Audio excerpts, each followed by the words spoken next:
ഇന്റഗ്രൽസിൽ എന്തായാലും പഠിച്ചിരിക്കേണ്ട രണ്ട് one word ക്വസ്റ്റ്യന്റെ result പറഞ്ഞുതരാം. ഇന്റഗ്രൽ ഒരു ഫംഗ്ഷന്റെ ഡെറിവേറ്റീവ് ന്യൂമറേറ്ററിലും ഫംഗ്ഷൻ ഡിനോമിനേറ്ററിലും വന്നിട്ടുണ്ടെങ്കിൽ ലോഗ് മോഡ് ദാറ്റ് ഫംഗ്ഷൻ. അതേപോലെ തന്നെ ഒരു ഫംഗ്ഷന്റെ ഡെറിവേറ്റീവ് ന്യൂമറേറ്ററിലും ഫംഗ്ഷൻ റൂട്ടിനുള്ളിലായിട്ട് ഡിനോമിനേറ്ററിലും വന്നു, അതിനെ ഇന്റഗ്രേറ്റ് ചെയ്യാൻ പറഞ്ഞ 2√f(x). ഇത് രണ്ടും പഠിച്ചിരിക്കണം, വെരി ഇമ്പോർട്ടന്റ്. ആൻഡ് ഇതിന്റെ ക്വസ്റ്റ്യൻസ് വരിക ഇങ്ങനെയാണ്.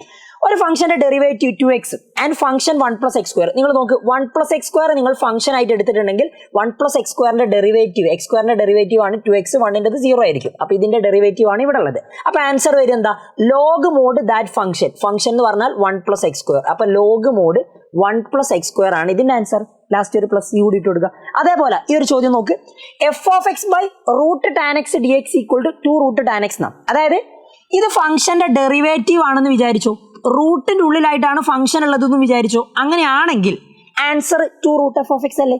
അപ്പൊ അതാ ബേസിക്കലി നിങ്ങൾ നോക്കുന്ന സമയത്ത് റൂട്ടിന്റെ ഉള്ളിലുള്ള ഫംഗ്ഷൻ എന്താണോ അതിന്റെ ഡെറിവേറ്റീവ് ആണ് ന്യൂമറേറ്ററിൽ വരേണ്ടത്. അപ്പോഴാണ് ആൻസർ 2√that ഫംഗ്ഷൻ എന്ന് വരിക. അങ്ങനെയാണെങ്കിൽ tan x-ന്റെ ഡെറിവേറ്റീവ് ആയിരിക്കും ഇവിടെയുള്ള ഈ f(x).